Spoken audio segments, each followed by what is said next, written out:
एक आलसी व्यक्ति को 2 दिनों के लिए मिल गया पारस पत्थर, लेकिन वो उससे कोई लाभ नहीं ले सका। दोस्तों, आलसी व्यक्ति गुणवान होते हुए भी कुछ भी प्राप्त नहीं कर सकता।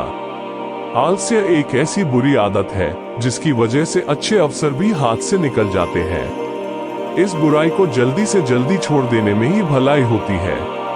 आलस्य की वजह से नुकसान कैसे हो सकता है, इस संबंध में एक लोक कथा प्रचलित है। जानिए ये कथा। लोक कथा के अनुसार पुराने समय में किसी आश्रम में गुरु अपने एक शिष्य के साथ रहते थे। गुरु बहुत विद्वान थे। आसपास के लोग उनके प्रवचन सुनने आते थे। उनका शिष्य बहुत आलसी था। इस वजह से गुरु को शिष्य के भविष्य को लेकर चिंता रहती थी।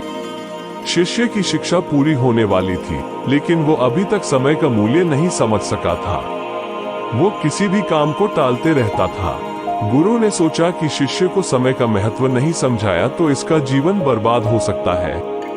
एक दिन गुरु ने आलसी शिष्य को एक पत्थर देते हुए कहा कि ये पारस पत्थर है। इससे तुम जितना चाहो उतना सोना बना सकते हो, लेकिन तुम्हारे पास सिर्फ 2 ही दिन है। इससे तुम्हारा भविष्य सुधर सकता है। मैं दूसरे गांव जा रहा हूँ। 2 दिन बाद आश्रम लौट आऊंगा, तब मैं तुमसे ये पत्थर में वापस ले लूंगा। इस पत्थर से तुम लोहे की जिस चीज से स्पर्श करोगे वो सोने की हो जाएगी। चमत्कारी पत्थर देकर संत आश्रम से निकल गए। आलसी शिष्य बहुत खुश था। उसने सोचा कि मैं इस पत्थर से इतना सोना बना लूंगा कि मेरा पूरा जीवन ऐश और आराम से व्यतीत हो जाएगा। उसने विचार किया कि अभी तो मेरे पास 2 दिन है, एक दिन आराम कर लेता हूँ, अगले दिन सोना बना लूंगा। ये सोचकर वो सो गया।